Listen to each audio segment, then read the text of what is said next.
gufata ubwonko bwawe ukabwagura ukagenda bukaba bunini cyangwa se kubugira butoya. Rero nimba udashobora kugenda utekereza wumve ko ubwonko bwawe ugomba kubwagura nyine bukaba bunini cyane ugatekereza cyane uzahora kuri ako kantu kandi wibuke ko bizagera. Dufate wene urugero waruvuze kuri uwo mufu cyangwa se umuyede, ni akazi gasaba ingufu, harimo tekinike yego cyangwa se wenda nko umuyede ukoresha imbaraga, ariko nta kazi igihe kizagira gasaza. Naba yaratekereje ko yuko wenda akabona amafaranga ibyo 100,000 muri ubwo buryo wenda ari gukora muri uwo murimo w'imvune, ariko ibyo 100,000 natwe yavuga ati 100,000 bifashe nkagenda nkabyibuka nkabigura mu murimo yase nkagura mu itu yase nkakora nk'akabutike mu cyaro, byazamfasha ejo hazaza, byazamvana bikajyana hano.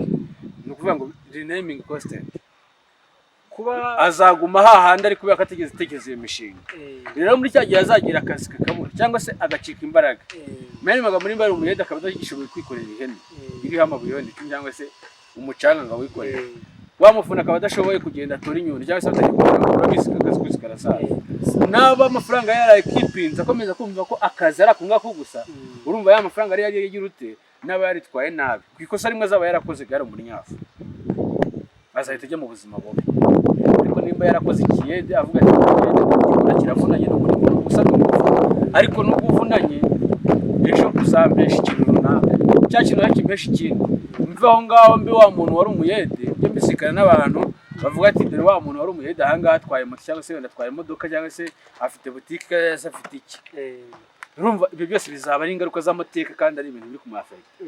Nuba rero uburyo uwo muntu azatera imbere, wa wundi watekereje neza azatera imbere, azabona ikiyede gikora avuga ati wenda dufate umuyede bya 2005 waruvuye batiye kugikora imyaka 3, mu myaka 3 akavuga ati nzayankorera wenda n'urugero 2005 niye wenda n'urugero ku munsi satani n'umugoroba ni ya miliyo bishaka gukira uwo muzima buno.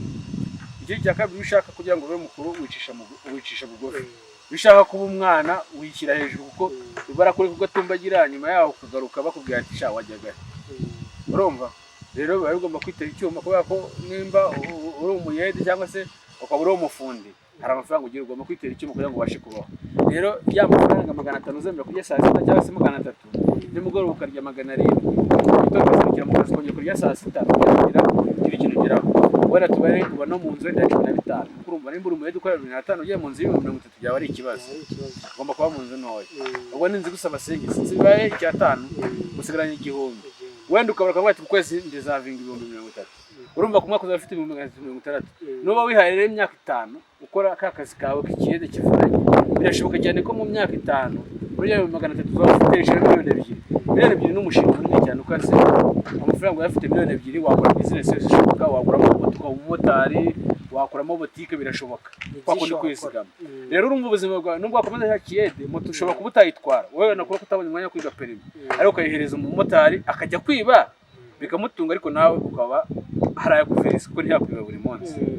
Cyangwa se ugakoramo boutique nimba ugeze ku bushobozi bwo kuba washaka nk'umugore cyangwa se umugabo wenda namba uri umudamu, wa mugabo akaba ari gukora akazi mu gihe nawe gukora kandi, cyangwa se ukagura n'ikibanza umutungo utimukanwa. Ibyo byose ni ibintu byari inyungu. Rero imitekerereze zawe ufite izaguka ugereranyije n'iyabawe undi itazaguka.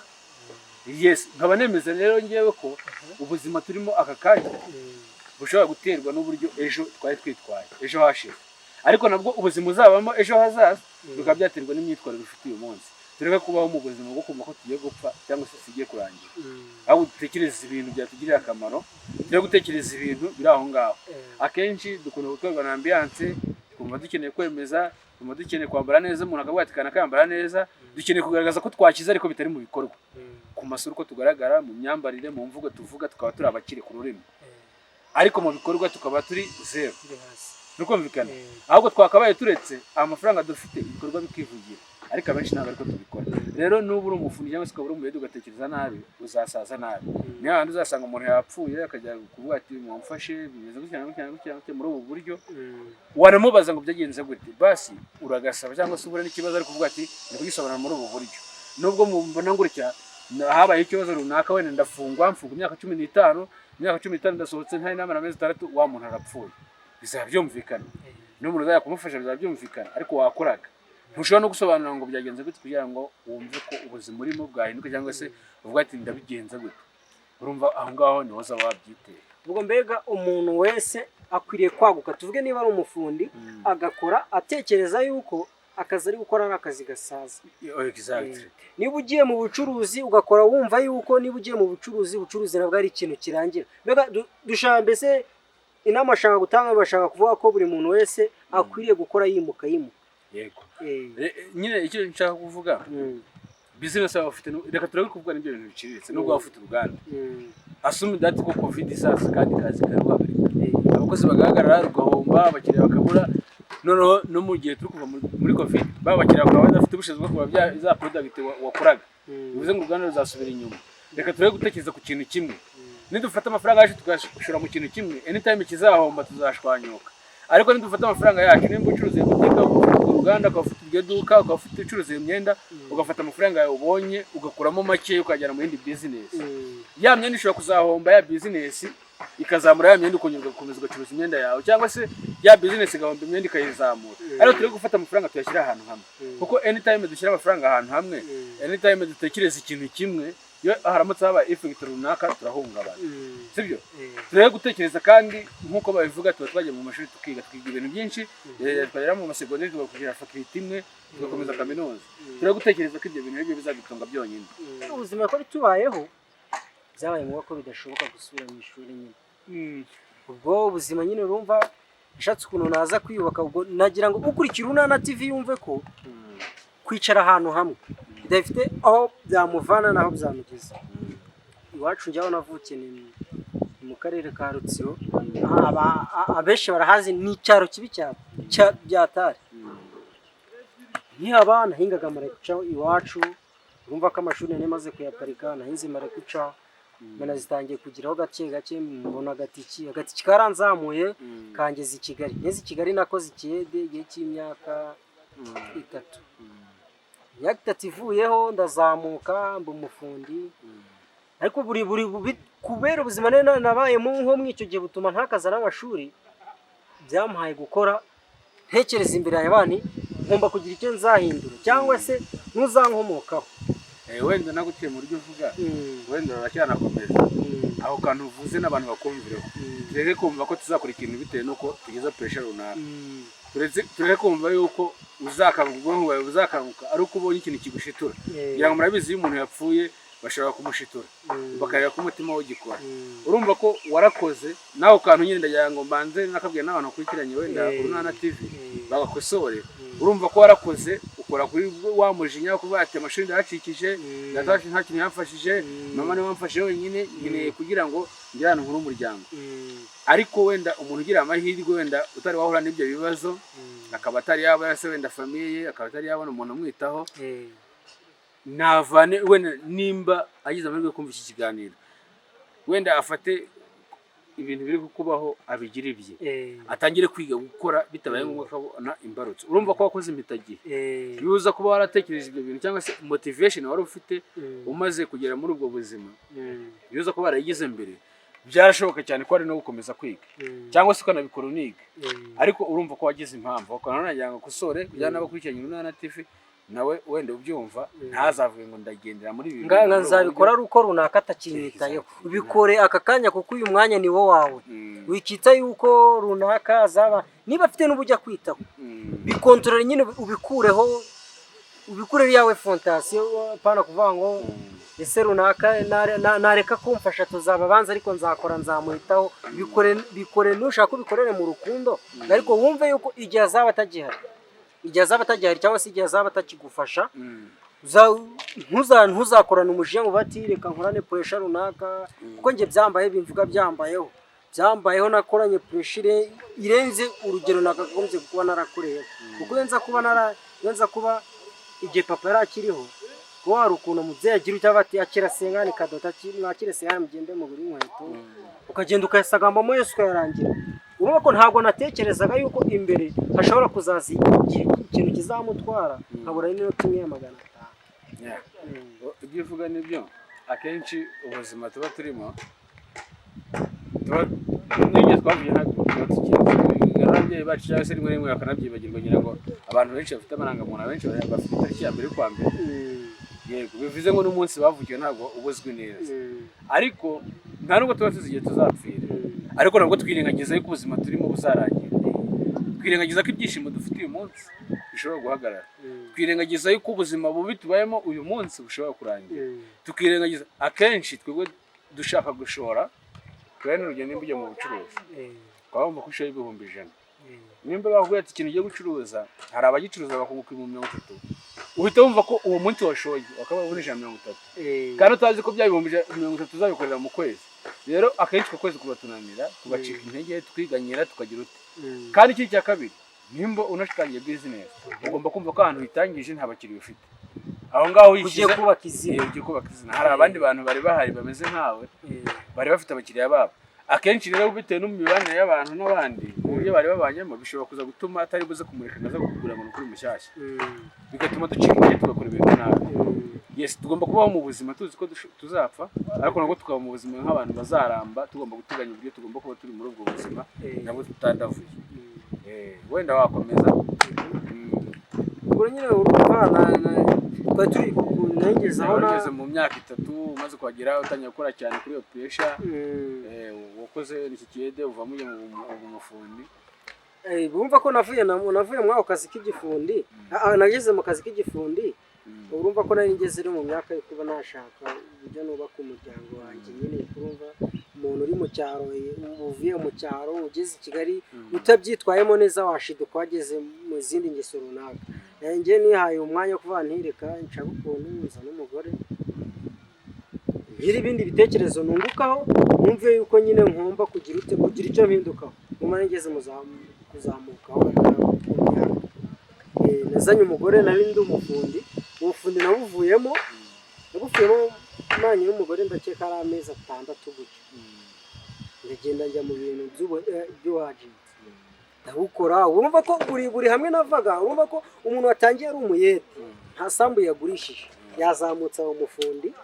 Navuye ku bufundi njya ku bwagenti, kuruvuga ngo igishoro nashuye mu bwagenti nari ngikuye mu bufundi. Ubufundi narabukoze, urumva ko umuryango yagenda kugaragaramo gake gake.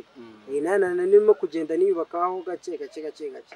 Ubufundi mbuvuyemo ndabona ubufundi ndabona bitari kwenderera cyane, ikashinga kandi gashinga. Nagiye mu bintu byerekeranye n'ubucuruzi. Ubwo nyine kimwe cya kiganiro watangije yo kuvuga ngo umuntu ubuzima bayemo uyu munsi ushobora kuzatuma, cyangwa se ubuzima ndimo uyu munsi sinjye waba warabutiye mu gihe cyashize. Ubwo nashaka kumvisha ukurikira Urunana TV wese yuko tuvuga niba narahereye mu buyede uyu munsi ngamumagaze mu bucuruzi. Urumva ko ubuzima nari ndimo icyo gihe bwamfashije gutegura ubuzima ndimo uyu munsi. Yewe mbese ningo urugero nashaka gutanga ku muntu wabunze, n'utarunzi wese yakumva ko yari inama yumvikana ko hari ahantu navuye naho nageze ariko hagikomeje. Ariko nabitewe n'iki? Nabitewe n'amateka mabi nari maze kunyuramo. Ariko umuntu utaranyura muri ayo mateka mabi namushishikariza kubikora bitaramubaho, kugira ngo bitazamubaho ugasanga no gutegura heza he bimubereye bibi. Mu yandi magambo, ubwo ubutumwa wenda cyangwa se ubwo buhamya utanze nizere ko bugiye kubera umuntu icyigisho ku muntu ukurikirana Urunana TV. Nimba wenda wewe bitari byakubaho, nimba ubuzima urimo wenda wumva ko uri safe, teganya ko ejo buzarangira. Urumva by'amahirwe unfortunately birahoriranye, ntago wenda twari tunazi ko aribwo buzima waciyemo, ariko nizere yuko ubwo buhamya hari aho wavuye naho wageze. Even nubwo wategereje impamvu, ariko wowe ubwo umuhaye urugero rw'impamvu nawe ushobora kumubaho imwe cyangwa se ebyiri. Rero ku myitwarire azaba afite, ku bintu azaba yamaze kumva wenda se ku byo wenda umubwiye, ndizera ko bivuze kumufasha mu buryo bumwe cyangwa se ubundi. Ikindi cya kabiri, ntabwo abantu bose bakeneye hano muri iki gihugu ari abantu batize gusa. Nta nubwo abantu bose bakize ari abantu bize gusa. Urumva mu bize harimo abakene, mu bize harimo abakire, mu batarize harimo abakire, mu batarize harimo abakene. Ubuzima bwose burashoboka. Ahubwo se ubukene urimo, subiza ubwenge inyuma. Subiza ubwenge inyuma mu ntangiriro. Nta hantu waragizemo uruhare, nta mahirwe waba waragize ukayatesha agaciro. Ese nta muntu mwahuye wenda yaragiye kugirira neza ukamwirengagiza? Ibanze utekereze neza byagenze gute. Ubuzima urimo wabusobanurira umuntu akabwumva. ese basi bwasigira umuntu isomo. Ibyo ngibyo nibyo mbambwira abantu. Rero urumva imitekerereze ngira ngo nkuko topic yacu bivuga, ubuzima urimo none uyu munsi bishobora kuba afite ejo hazaza. Nabwo ubuzima urimo none uyu munsi bishobora kuba byaratewe n'ubyo witwaye ejo hashize. Rero uko utwara ubuzima bwawe niko bigize. Ikindi uko waba ubwonko bwawe.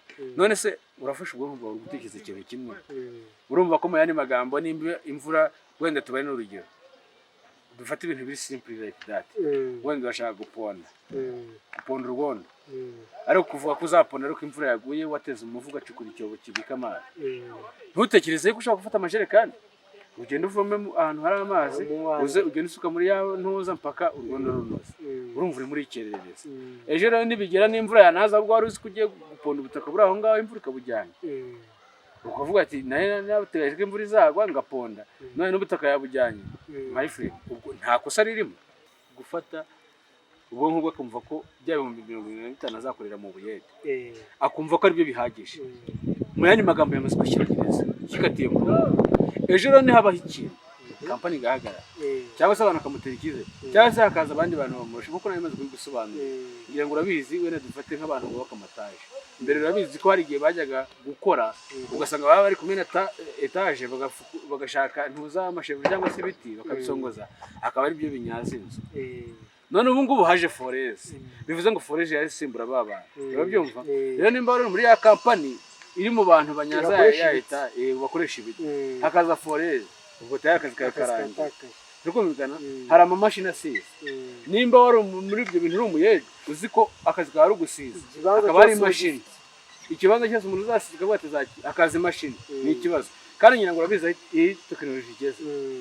Ikintu kiraba umuntu agatekereza ikindi kintu gishobora gusimbura baba. Ikintu kikaba nuko ni nkuko n'umuntu wakoraga muri company runaka itari yazana amarobo yumvaga yuko yafatishije kandi ubuzima agomba kuzavuga. Ariko hazi imashini runaka imusimbura bikagira. Nimba hari imashini zibaho zandika umuntu akora typing ariko akanda ku nyuguti urazizi mu kanya hakaza laptop cyangwa se hakaza noneho kuba wavuga ikandika. Urumva aho ngaho uzabura akazi. Rero kuba ko amaze kwikatira ugomba no kuzagira indi myaka yo kugira ngo ubanze ujye mu buzima busanzwe uve muri cya kiyede cyawe wari warimenyereje ujye mu buzima busanzwe. Aho kantu kukumva rero wa muntu byanga bikone bizamugiraho ingaruka. Numva ngo nimba wumva ko akazi kawe wenda wowe wabivuze neza bati navuye ku buyede ubuyede bunjyana ku bufundi ubufundi bunjyana wenda ku ntuza ku bagent ugenda ucuruza amayinite cyangwa mobile money mbivaho njya kuri botike. Ngira cyane ko ngo wakabotike kwa bati botike rero ugiye kumpesha iki gikurikiyeho. Urumva gikurikiyeho ese byibura ndi gutekereza iki ku buryo ya botike nayigumana ngatekereza n'iki kintu ku ruhande ku buryo nta kintu ku ruhande gishobora kuzamfasha botike yanjye igiye yaguye hasi cyangwa se botike kamfasha cya kintu cyaguye hasi ariko ubu nkabambaye nkufasha amagi aho yakuyashyira mu gitebo kimwe amafaranga yakira muri botike ishobora guhomba inzu ishobora gushyiga bya bintu byose wacuruzaga bigahiramo ikintu cyose imbega sinzi nimba kubyumva ingaruka zirahari. Dufite abantu benshi cyane bacuruzaga bagahomba kubera ko inzu habayeho domestique wenda zigashya bya bintu bigahiramo n'amafaranga agahiramo kandi ntugire ikiramura. Ibyo ngibyo ni ikibazo rero urumva reka twasuminga ko ari wowe wifungiye muri botike nta kintu gutekereza hanze. Ntabwo ushaka kubata amafaranga avuye muri botike na nyanya guri kibanza hanze. Ntabwo ushaka kubata amafaranga avuye muri botike na nyanya guri inka cyangwa se wenda ikindi kintu norore. Ushaka kubata amafaranga avuye muri botike agiye kunyubakira inzu. Ntabwo ushaka kuvanga amafaranga kuroze yawe ni botike kuko kumva kurya urukunywa ukanyarukanya urumva ukagenda aho urugero nyine urarya ukanywa ukanyarukanywa sibyo byose karivanga. Urumva nimba wumva ko wowe kuba ubuzima bwawe urimo ushobora kurya ukanywa ukagenda ukajya kuri toilette nyine ukihagarika birashoboka ukumva ko bihagije asiga ukumva ko uri kugenda ukagura isaha nziza nk'iyi ifite nyine uko birumvikana uri n'umucuruzi ntabwo wakigeranya nanjye cyangwa se nigeranye nawe birumvikana. Urumva ukoresha kwemeza abantu kumva ko ugomba kugenda ugakora ibirori ugasura abantu ukemeza abantu ko wagize amafaranga ariko wibuke ko ushaka kwereka abantu ko ufite amafaranga ava muri botike ariko nturi kubereka ibikorwa. Ariko umuntu namenya ko ufite botike akavuga ngo umuntu kanaka afite igikorwa naha bazavuga ati igikorwa ni cya kanaka ariko afite n'ibindi bintu akora bivuze ngo ibikorwa bizaba biri kuvuga kurenza uko uvuga. Rero aho ngaho uzaba wikatiye. Rero iki gihe uzaba warabaze nabi uzaba waratekereje nabi sinzi nimba ukanutse gukumvikana rero.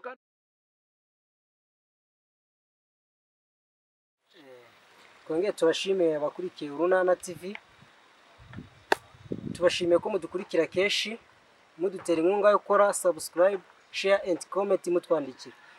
Mbere yuko ntangira ikiganiro ku bakurikira Urunana TV, mumenyereye nitwa Papa Joli ariko abazina yanjye na Alexis. Bafitiye umutumirwa nshaka ko ari topic tuganiraho, mu kanya gato yaraza kubibwira, muraza no kuba mwakatwandikira muri comment mudufashe mu kiganiro tugiye gukora.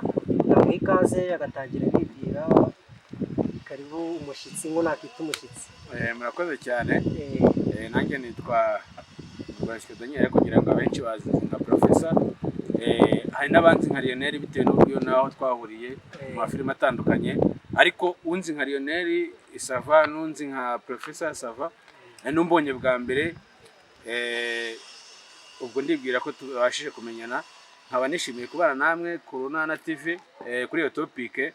Wa mugani tunarebera hamwe kuko ese ubuzima turimo uyu munsi cyangwa ubuzima urimo uyu munsi ntibyaba byaratewe n'imyitwarire wagize ejo hashize. Ese imyitwarire ufite nonaha ntago bishobora kwafekta ejo hazaza?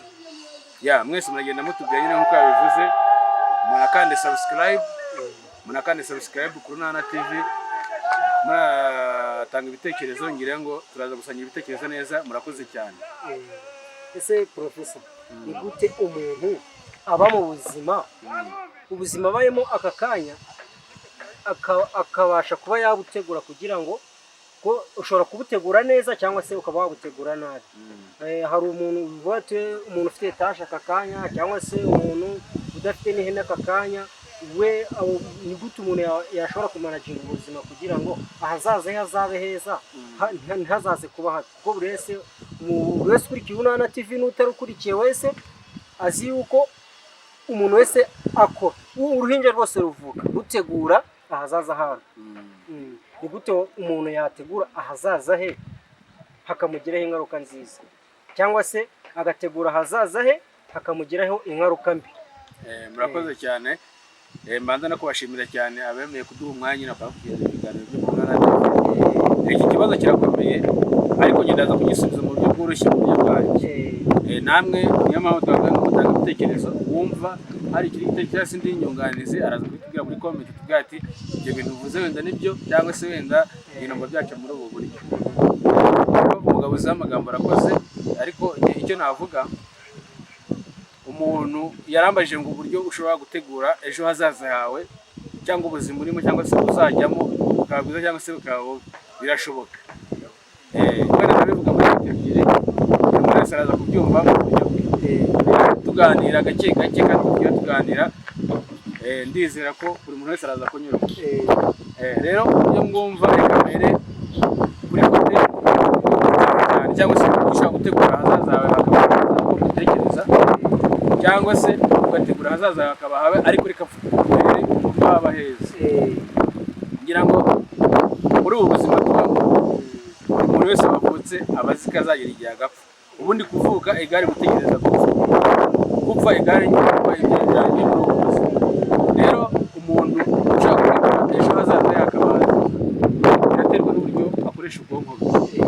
Ngira ngo murabizi akaboko gafite umumaro wako, umutima ufite umumaro wako, nyine utwara amaraso, amaguru wenda nawe afite umumaro wako, ngira ngo buri wese arabizi, amazuru akagira umumaro wako. Ubwonko rero icyo bumaze ni ugutekereza. Ni ukuvuga ngo iyo umuntu afunguye ibitekerezo bye, ntatekereze ko isi irangiye, ntatekereze ko ubuzima arimo wenda n'urugero nabwo buhagaze, agatekereza ko ubuzima bukomeza buri munsi, buri munsi. Birashoboka cyane ko yapanga ubuzima bwe ejo bukaba bwiza. Mu buhe buryo rero? Ni ukuvuga ngo nimba wenda n'urugero ugiye ku ishuri ariko nabwo ukiga mu bwonko bwawe harimo ko ugomba kwikurangira, byonyine ntutekereze ko uzarangiza ukabona akazi cyangwa se ukakabona. Mu yandi magambo rero icyo bivuze ni iki? Nimba dufata abantu babiri, umwe ari gutekereza ko ari kwiga azarangiza gusa nta kintu nta gutekereza, avuga ati okay wenda nindangiza nzabona akazi, ariko nubwo nta nakabona je mpamvu. Undi warimo aratekereza avuga ngo nindamuka ndangije kwiga nkabona akazi nzagakora, ariko nyuma yo kugakora nindamuka nkabonye yo sasa niye plan mfite. Urumva gutekereza ejo hazaza kurenza gutekereza akanya gusa.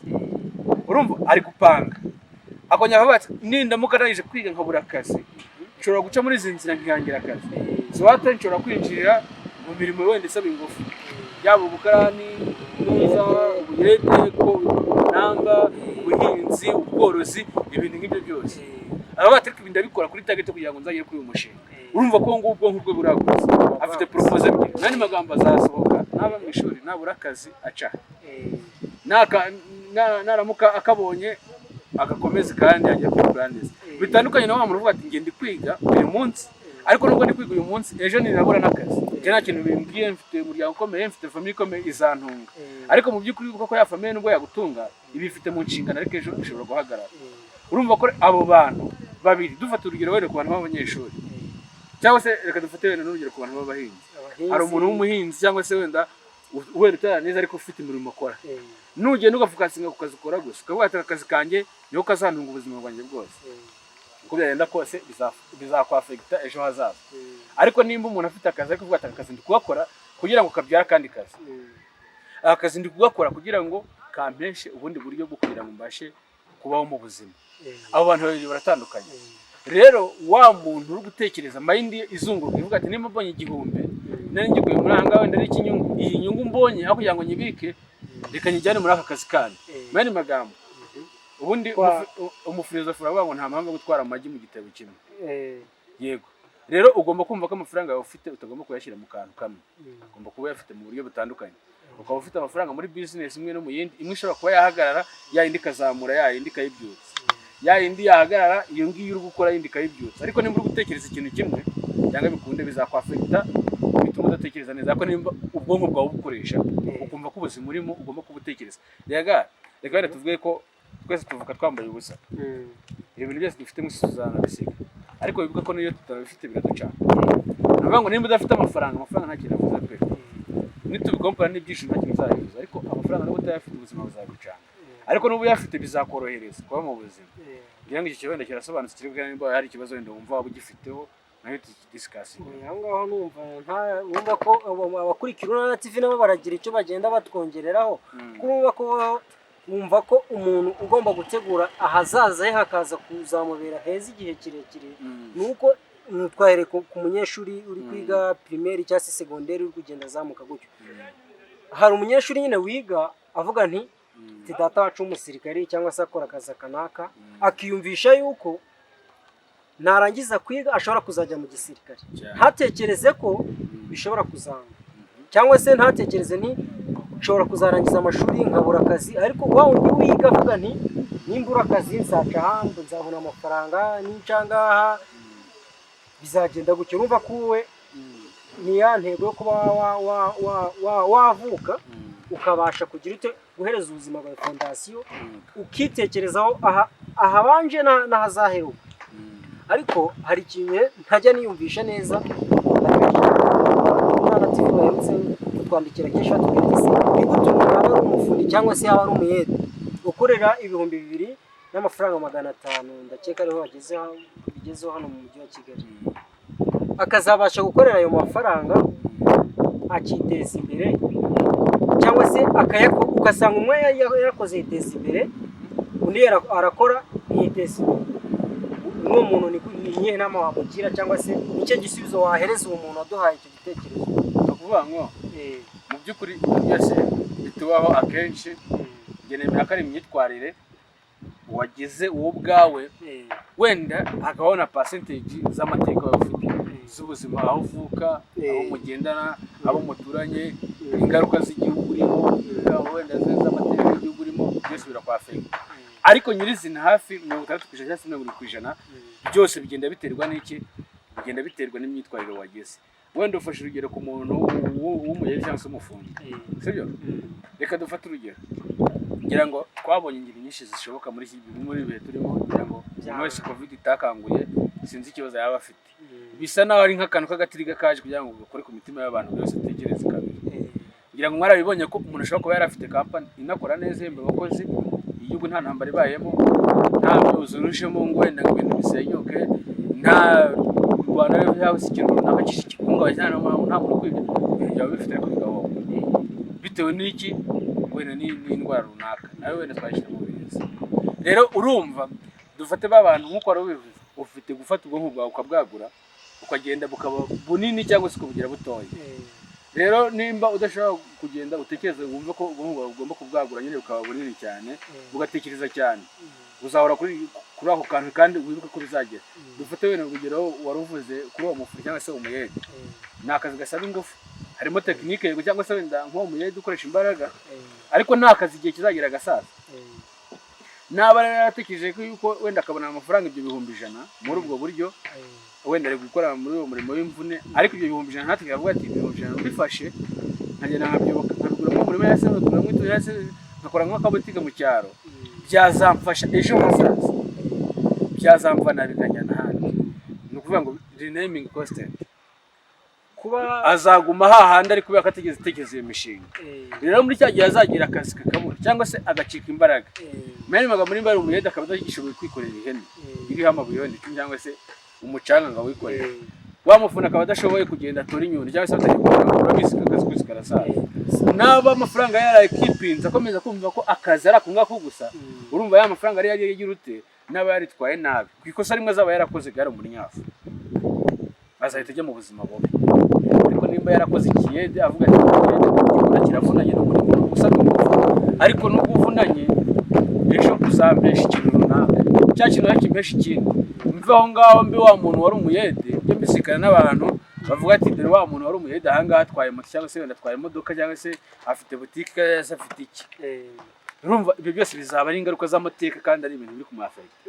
Nuba rero uburyo uwo muntu azatera imbere, wa wundi watekereje neza azatera imbere, azabona ikiyede gikora avuga ati wenda dufate umuyede bya 2005 waruvuye batiye kugikora imyaka 3, mu myaka 3 akavuga ati nzayankorera wenda n'urugero 2005 niye wenda n'urugero ku munsi sakani n'umugoroba ni ya miliyo bishaka gukira uwo buzima buno. Icyo cya kabiri bishaka kugira ngo ube mukuru wicisha bugufi, bishaka kuba umwana wishyira hejuru kuko barakuri kugatumbagira nyuma yaho kugaruka bakubwira ati sha wajyaga. Urumva rero biba bigomba kwitera icyuma kubera ko nimba uri umuyede cyangwa se ukaba uri umufundi, hari amafaranga ugira ugomba kwitera icyuma kugira ngo ubashe kubaho. Rero ya mafaranga 500 uzemera kujya saa 6 cyangwa se 300 nimugoroba ukarya 700, bitokazirikira mu kazi kongera kurya saa 6 kugira ikintu geraho. Wenda tubare kuba no mu nzu wenda 15, urumva nimba uri umuyede ukora 2005 ugiye mu nzu y'30 byaba ari ikibazo, ugomba kuba mu nzu ntoya.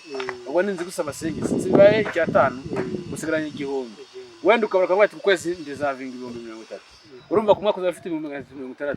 Nuba wihaye rero imyaka 5 ukora aka kazi kawe k'ikiyede kivunanye, birashoboka cyane ko mu myaka 5 muri 300 uzafite 2,000,000.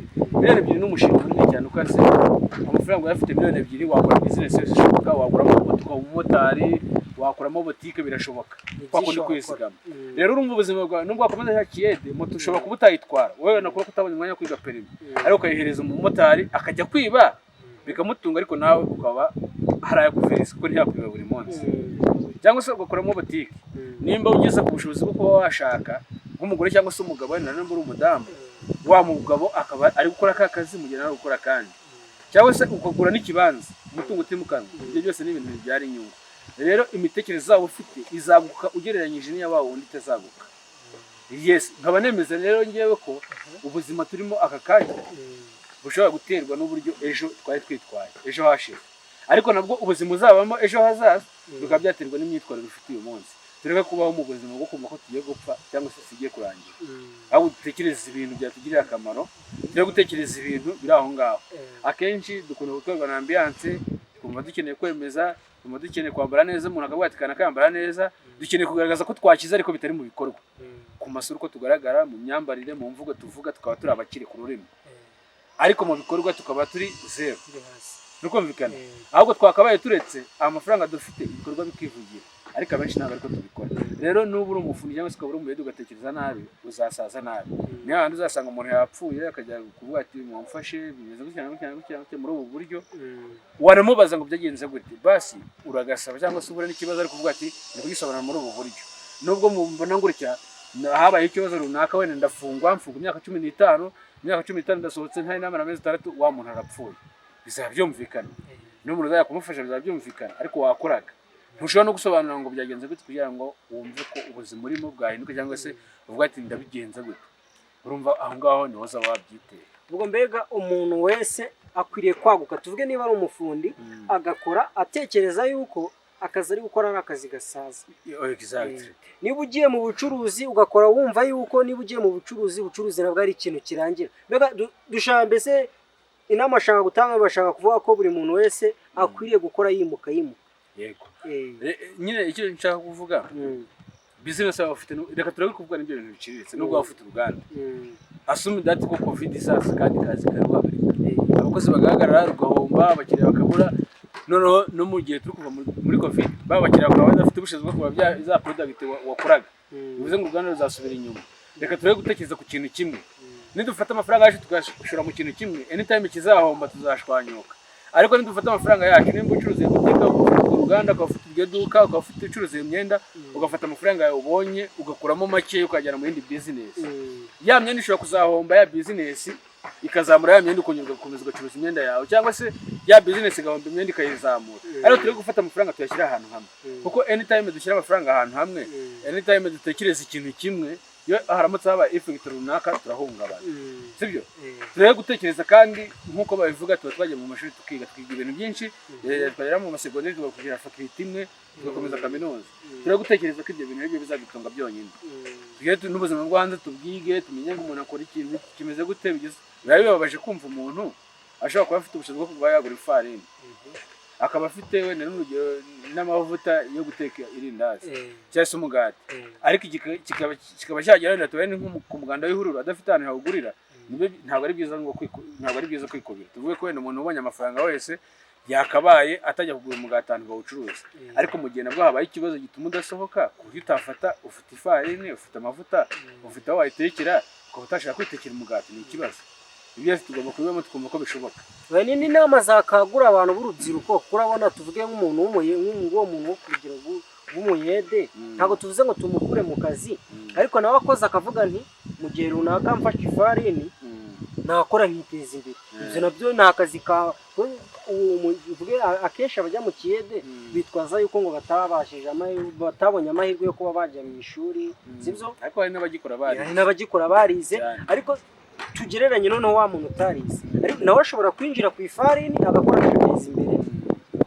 Kurumva ko nawe niba yakoreye 2,500 yasevinze 2 cyangwa se 3 ayo amafaranga yagura amavuta n'ifarini agakora akiteza imbere. Ubwo abakunzi bacu nabo barabasha gushyiraho comment n'utuntu umuntu yagenda akora akiteza imbere baragenda barushaho kutugira inama. Ariko se ikibazo ngewe nibaza si n'ikibazo ndasanga kirimo n'inama. Tuvuge nkange reka nitangiraho ngurugero kugira ngo tuvuge ibintu ariko bisa naho bifite gihamya. Ngewe natangiye kera cyane nkiri mutoya cyane nakuze mfite papa yari umusirikare yari afite n'amapeti ntashakiye kuvugira imbere ya kamera ariko yari ayafite. Akimara gupfa yapfuye ngeze mu 3 primaire ariko asiga mukuru we nawe yari umusirikare nawe ukomeye. Urumva ko umuryango wari ufite igitinyiro. Papa akimara gupfa numvaga yuko nta kintu na gito gishobora kunkoraho data wacu ariko zibyaje kubaho nta gikomeye cyambayeho ariko narinze mba umugabo nta kintu cy'igitangaza arankorera. Narize ngeze mu 3 segonderi gutyo amafaranga yo kuriha ishuri arabura. Ubwo rumvikana abantu hijya batangira kuvuga amagambo se wabo yagenza gute birangira nawe kwereka ku buryo ki buryo umuntu utaraba umugabo ntago abazinzira mu rugo mw'indani ikibazo kiba kirimo. Nyine ushobora kumurenganya ukavuga nti ntacyo yamfashije ariko iyo umaze kuba umugabo nibwo uhita ubona yuko urugo rwaruhishe ibintu byinshi. Uko ubona umuntu uko twese tugaragara ku masura y'Imana ntago ariko tuba turi mu ibyo nabaze nkubwira akenshi twebwe ukuntu tumeze kumva ko amafaranga yakaba yavugira mu bikoresho dufite mu myambaro dufite aho tunywera aho tugenda nabo tugendana ariko mu by'ukuri twakabaye tureka amafaranga akaba ari yavuga ibikorwa bikavuga kurenza umunwa. Sibyo kandi ngira ngo urabizi na Bibiliya avuga ngo nta muntu uzinjira mu bwami bw'Imana atameze nk'umwana. Reka abana bato bansange. Sibyo bivuze iki rero umwana nta kintu aba yitayeho ntabwo aba yishyira hejuru icyo abonye aranyurwa waba ushaka kumutuka arishima waba umukubita arishima, waba umusekera arishima. Ariko ko abantu bakubona cyangwa se ibyifuzo bagukeneye ugasanga aho ibibazo ufite ngo birenze cya cyifuzo cye. Yego birashoboka cyane ko nawe wenda hari ikintu agomba gukora ariko nawe ugasanga ibibazo afite ari balance ntabwo n'ibyifuzo.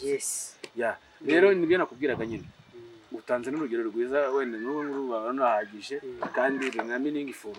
Ntabwo urumva ko pero yarakaze afite n'amapeti wumva mubayeho neza muri buri kimwe. Papa afite igitinyiro ariko amaze kugenda cya gitinyiro arakijyana kuko cyari iki ntabwo cyari cyawe. Rero icyo mbwira abantu bose baba bareba wenda se Urunana TV nuko buri muntu wese agomba gushaka igitinyiro cye ku giti cye, agashaka ibintu bye ku giti cye, agashaka uburyo agomba kubaho mu buryo bwe ategereje by'abandi batekereza. Kuko nushaka kubaho ku gitinyiro cyanjye umunsi nakuvuye iruhande uzasigara uri rubebe. Nushaka kubaho mu buryo bwa nyembaho uzabubaho kubera ko wenda icyo gihe nguru uruhande ariko nimara kwegera hirya uzatekereza. Rero umuntu agomba kubanza gutekereza kabiri ubuzima bw'umuntu burokwe. Nubwo yaba ari papa nubwo ari mama wawe, mu gihe papa yariyo utariye ubushonje wenyine wakandi akaba hazi wenyine, mu gihe arwaye wowe utarwaye aba ari kubabara wenyine kandi wowe ukaba utababaye. Icyo bishatse kuvuga ni iki rero? Nuko bishatse kuvuga ko ubuzima bw'umuntu ni gatozi. Umuntu wese agomba kugira rinya, agomba guhereza ubuzima bwe. Abana ndashaka kuvangangira ahangaha, ndashaka gukora iki kintu muri ubu buryo, ariko nabwo utavuze ngo uraje kwicara. Urikumvikana? Kuko nimba neza nawe wenda kubyo tumaze kuvuga umaze kubisobanukirwa neza, ukaba wumva yuko imyitwarire ufite uyu munsi, ubuzima urimo uyu munsi, aho waciye uyu munsi, ibyo wakoze uyu munsi aribyo bizagira ingaruka ejo hazaza. Bizagira ingaruka ejo hazaza cyane cyane kuri wowe. Byafegita abagukomokaho ariko abagukomokaho izo ngaruka zaba zitewe nawe. Bivuze ngo umunsi utazaba uhari ugukomokaho nazaba yaritwaye nabi, uwo mugendana nazaba yaritwaye nabi, murumuna wawe nazaba yaritwaye nabi, uwo ntuza umwana ubereye se wabo nazaba yaritwaye nabi, bizamwafegita. Bivuze ngo nubwo wize wari ukiri umunyeshuri kuko ukeneye kurerwa, urumva wari ukiri umunyeshuri, ariko nubwo biranashoboka cyane ko nawe nubwo ari mutoya urageze mu abari mukuru. Yuza kuba waratekereje neza ntabwo ubwenge bwawe kuba warabushyize kuri isohani, wakabaye nawe hari ikintu watekereje ukamenya sinata kagiye biragenda gute, ndashyira ibintu ku murongo gute. Ariko even wenda ubwo waranabitekereje kuko wakomeje kubaho ntiwapfuye, ariko wabitekereje imitegeko. Rero abantu bakurikirana kino kiganiro nizere yuko inama turi kubaha bashaka kuyibyaza umusaruro mu buryo bumwe cyangwa ubundi. Umuntu reka kubaho wumva yuko ubuzima bwawe cyangwa se icyubahiro ufite ugikesha runaka, ugikesha umuntu. Urumva ko gato ngo nari nkomejeho gatoya, ubwo kuvuga ngo birumvikana nageze mu gatatu segonderi ubuzima nsa n'ubuparika. Ubwo nabaye amashuri nayaparitse, nimara kuyaparika nategereje umuntu wangirira inama ati se buryo mama wawe ni umuntu ukomeye cyane mu bintu zubaha umubyeyi wawe, niwe muntu wabashije kumfasha kambwira nti subira mu ishuri. Ariko kubera ubuzima ko tubayeho byabaye ngombwa ko bidashoboka gusubira mu ishuri nyine. Ubwo ubuzima nyine urumva ashatse ukuntu naza kwiyubaka. Ubwo nagira ngo ukurikira Urunana TV yumve ko kwicara ahantu hamwe bidafite aho byamuvana naho byamugeza.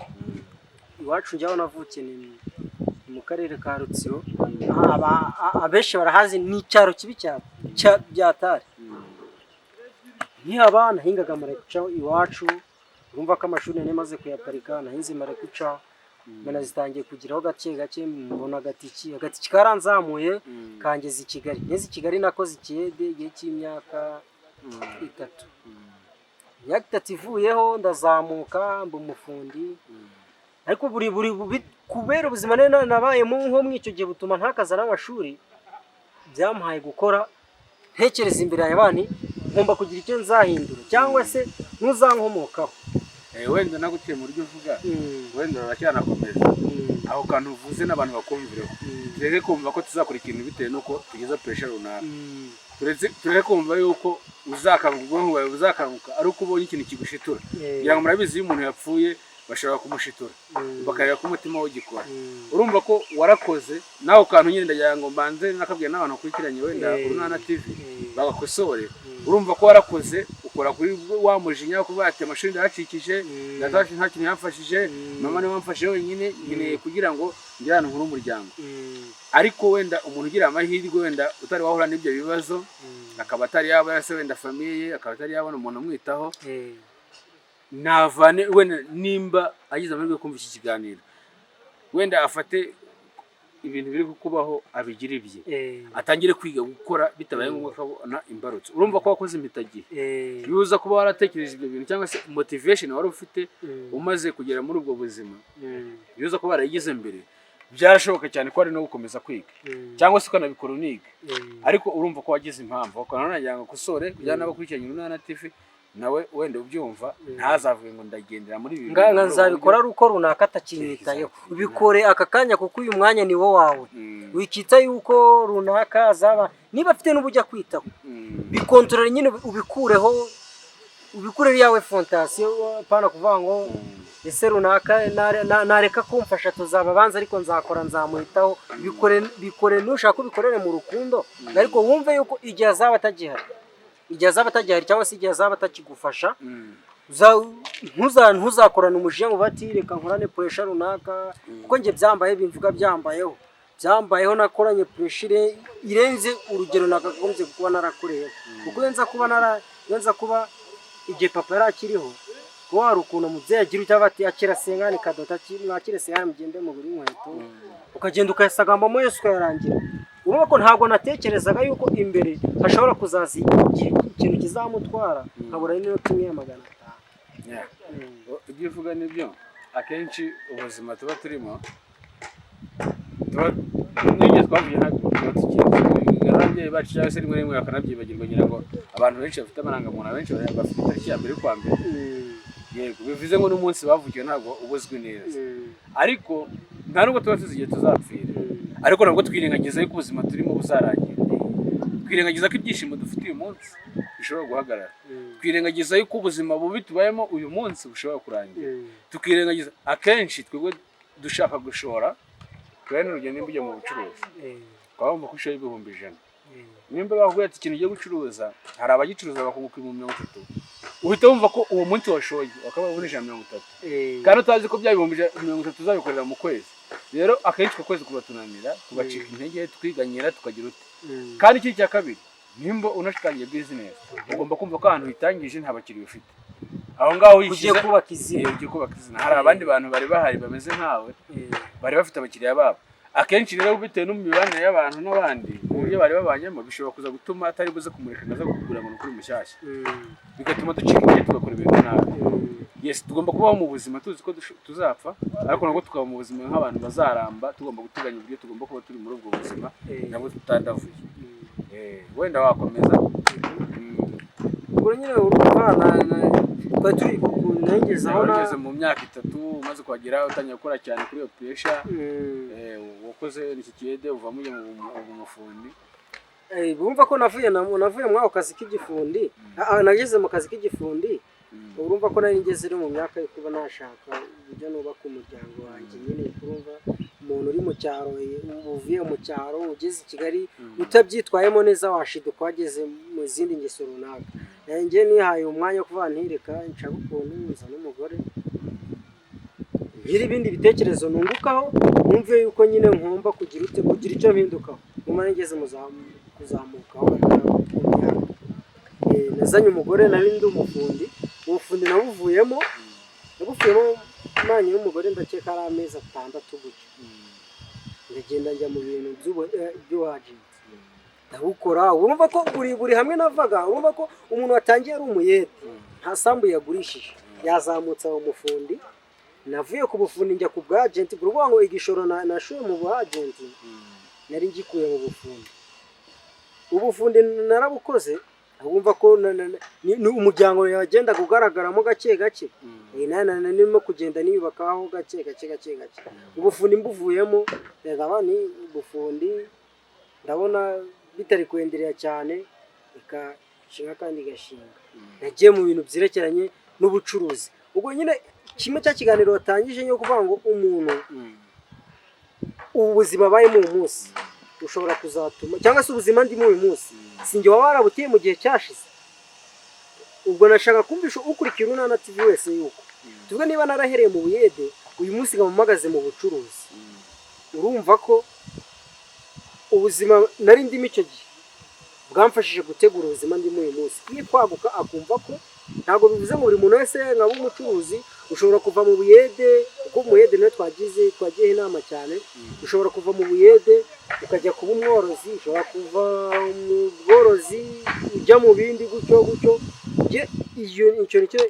Iyo ni mbese ni urugero nashaka gutanga ku muntu wabunze, n'utarunzi wese yakumva ko ari inama yumvikana ko hari ahantu navuye naho nageze ariko hagikomeje, ariko nabitewe n'iki, nabitewe n'amateka mabi nari maze kunyuramo, ariko umuntu utaranyura muri ayo mateka mabi namushishikariza kubikora bitaramubaho, kugira ngo bitazamubaho ugasanga no gutegura heza he bimubereye bibi. Mu yandi magambo ubwo ubutumwa wenda cyangwa se ubwo buhamya utanze, nizere ko bugiye kubera umuntu icyigisho ku muntu ukurikirana Urunana TV. Nimba wenda wewe bitari byakubaho, nimba ubuzima urimo wenda wumva ko uri safe, teganya ko ejo buzarangira. Urumva by'amahirwe unfortunately birahoriranye, ntago wenda twari tunazi ko aribwo buzima waciyemo, ariko nizere yuko ubwo buhamya hari aho wavuye naho wageze, even nubwo wategereje impamvu, ariko wowe ubwo umuhaye urugero rw'impamvu nawe ushobora kumubaho imwe cyangwa se ebyiri. Rero ku myitwarire azaba afite, ku bintu azaba yamaze kumva wenda se ku byo wenda umubwiye, ndizera ko bivuze kumufasha mu buryo bumwe cyangwa se ubundi. Ikindi cya kabiri, ntabwo abantu bose bakennye hano muri iki gihugu ari abantu batize gusa, nta nubwo abantu bose bakize ari abantu bize gusa. Urumva mu bize harimo abakene, mu bize harimo abakire, mu batarize harimo abakire, mu batarize harimo abakene. Ubuzima bwose burashoboka, ahubwo se ubukene urimo subiza ubwenge inyuma, subiza ubwenge inyuma mu ntangiriro. Nta hantu waragizemo uruhare, nta mahirwe waba waragize ukayatesha agaciro. Ese nta muntu mwahuye wenda yaragiye kugirira neza ukamwirengagiza? Ibanza utekereze neza byagenze gute. Ubuzima urimo wabusobanurira umuntu akabwumva. Ese basi bwasigira umuntu isomo? Ibyo ngibyo nibyo mbambwira abantu. Rero urumva imitekerereze, ngira ngo nkuko topic yacu bivuga, ubuzima urimo none uyu munsi bishobora kuba afite ejo hazaza. Nabwo ubuzima urimo none uyu munsi bishobora kuba byaratewe n'ubyo witwaye ejo hashize. Rero uko utwara ubuzima bwawe niko bigize. Ikindi uko waba ubwonko bwawe. None se urafasha ubwonko bwawe gutekereza ikintu kimwe.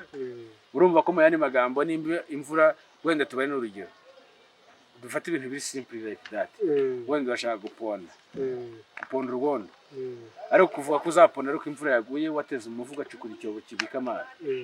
Ntutekereze ko ushaka gufata amajerekani ugenda uvome ahantu hari amazi, uze ugenda usuka muri yawe ntuza mpaka urwondo runoze. Urumva uri muri ikerereza. Ejo rero nibigera n'imvura yanaza, ubwo wari uzi ko ugiye guponda ubutaka buri aho ngaho, imvura ikabujyanye, ukavuga ati nabateganyije ko imvura izagwa ngaponda, none n'ubutaka yabujyanye.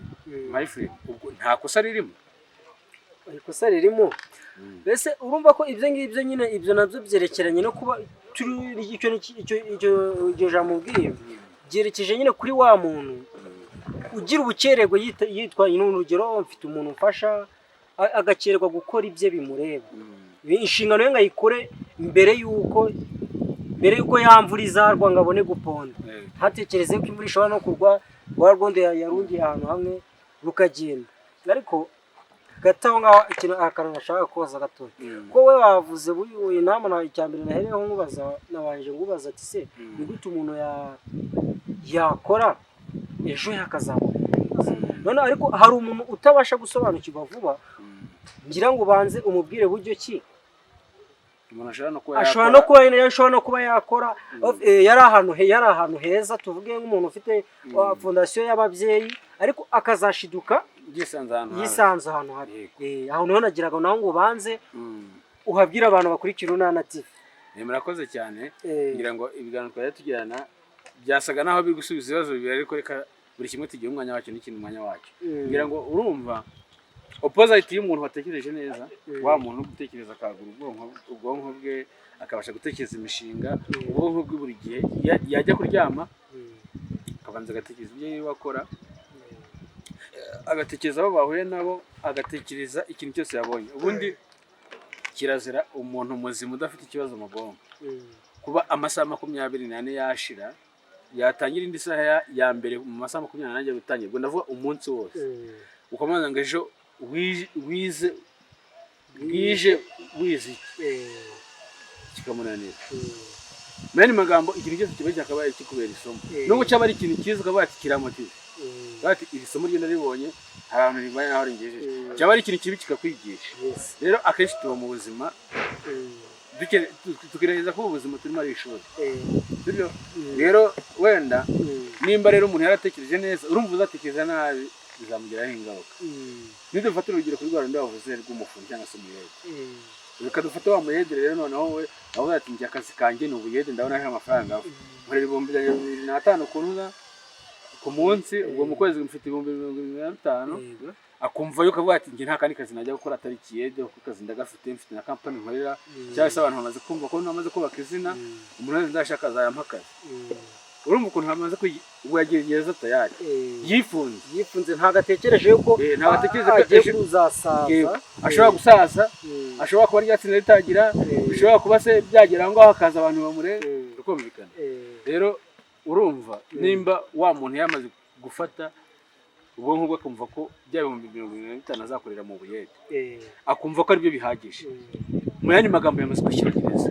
kikatiye mu ejo rero habaho ikintu company gahagarara cyangwa se abantu akamutera ikize cyangwa se hakaza abandi bantu bamurusha kuko nayo imaze kubigusobanura ngira ngo urabizi wenda dufate nk'abantu bubaka amataje mbere urabizi ko hari igihe bajyaga gukora ugasanga baba bari kumena etage bagashaka ntuzamashevu cyangwa se ibiti bakabisongoza akaba ari byo binyaza inzu none ubu ngubu haje foreze bivuze ngo foreze yarisimbura baba urabyumva rero nimba bari muri ya company iri mu bantu banyaza ya leta bakoresha ibiti hakaza foreze ubwo tayari akazi kararangiye rukumvikana hari amamashini asize nimba wari muri ibyo bintu uri umuyede uzi ko akazi kawe ari ugusiza akaba ari imashini ikibanza cyose umuntu uzasiga batezaki akazi imashini ni ikibazo kandi nyina ngo urabizi iyi tekinoloji igeze ikintu kiraba umuntu agatekereza ikindi kintu gishobora gusimbura bantu ikintu kikaba nuko ni nkuko n'umuntu wakoraga muri company runaka itari yazana amarobo yumvaga yuko yafatishije kandi ubuzima agomba kuzavura ariko hazi imashini runaka imusimbura bikagira nimba hari imashini zibaho zandika umuntu akora typing ariko akanda ku nyuguti urazizi mukanya hakaza laptop cyangwa se hakaza noneho kuba wavuga ikandika urumva aho ngaho uzabura akazi rero kuba ko amaze kwikatira ugomba no kuzagira indi myaka yo kugira ngo ubanze ujye mu buzima busanzwe uve muri cya kiyede cyawe wari warimenyereje ujye mu buzima busanzwe aho kantu kukumva rero wa muntu byanga bikone bizamugiraho ingaruka nuvuga ngo nimba wumva ko akazi kawe wenda wowe wabivuze neza ati navuye ku buyede ubuyede bunjyana ku bufundi ubufundi bunjyana wenda kuntuza ku bagent ncuruza amayinite cyangwa mobile money mbivaho njya kuri botike ngira cyane ko ngo wakabotike kwa bati botike rero ugiye kumpesha iki gikurikiyeho urumva gikurikiyeho ese byibura ndi gutekereza iki ku buryo ya botike nayigumana ngatekereza n'iki kintu ku ruhande ku buryo nta kintu ku ruhande gishobora kuzamfasha botike yanjye igiye yaguye hasi cyangwa se botike ikamfasha cya kintu cyaguye hasi ariko ubu nkambaye nkufasha amagi aho yakuyashyira mu gitebo kimwe amafaranga yashyira muri botike ishobora guhomba inzu ishobora gushyiga bya bintu byose wacuruzaga bigahiramo ikintu cyose imbega sinzi nimba kubyumva ingaruka zirahari dufite abantu benshi cyane bacuruzaga bagahomba kubera ko inzu habayeho domestique wenda zigashya bya bintu bigahiramo n'amafaranga agahiramo kandi ntugire ikiramura ibyo ngibyo ni ikibazo rero urumva reka twasuminga ko ari wowe wifungiye muri botike nta kintu gutekereza hanze ntabwo ushaka kubata amafaranga avuye muri botike na nyanyagura ikibanza hanze ntabwo ushaka kubata amafaranga avuye muri botike na nyanyagura inka cyangwa se wenda ikindi kintu norore ushaka kubata amafaranga avuye muri botike agiye kunyubakira inzu ntabwo ushaka kuvanga amafaranga kuroze yawe ni botike kuko kumva kurya urukunywa ukanyarukanya urumva ukagenda aho urugero nyine urarya ukanywa ukanyarukanywa sibyo byose zikabivanga urumva nimba wumva ko wowe kuba ubuzima bwawe burimo ushobora kurya ukanywa ukagenda ukajya kuri toilette nyine ukihagarika birashoboka ukumva ko bihagije asigaye ukumva ko uri kugenda ukagura isaha nziza nk'iyi ufite nyine uko birumvikana wowe n'umucuruzi ntabwo wakwigeranya nanjye cyangwa se nigeranye nawe birumvikana urumva ukashaka kwemeza abantu ukumva ko ugomba kugenda ugakora ibirori ugasura abantu ukemeza abantu ko wagize amafaranga ariko wibuke ko ushaka kwereka abantu ko ufite aya mafaranga ava muri botike ariko nturi kubereka ibikorwa ariko umuntu namenya ko ufite botike akavuga ngo umuntu kanaka afite igikorwa bazavuga ati igikorwa ni cya kanaka ariko afite n'ibindi bintu akora bivuze ngo ibikorwa bizaba biri kuvuga kurenza uko uvuga rero aho ngaho uzaba wikatiye rero iki gihe uzaba warabaze nabi uzaba waratekereje nabi sinzi nimba ukana turi gukumvikana rero kandi uko uzatekereza nabi niko bizafa igihe uzaba wizirikiye mu kintu kimwe yego iki cya kabiri nushaka kwipfukirana ukishyira mu kintu cy'igifu ukihambira ntushaka guhumeka nkuko hari ikizagera ukabura ijyambere uzabanza resiste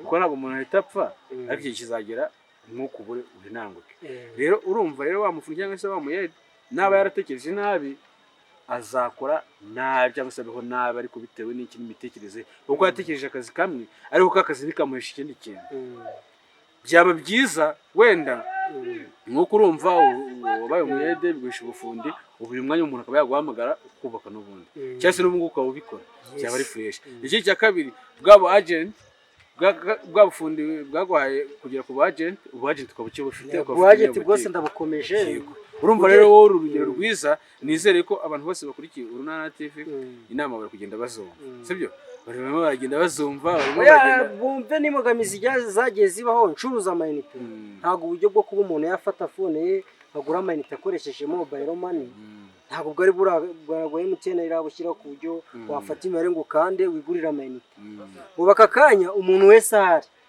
yigurira amayinite akoresheje mobile money bivuze ngo abakiriya baragabanutse yego n'urugero rwose urumva ko n'ubuyede tuvuga niba narakoze ifite imyaka 22 gutyo nkaba mfite 30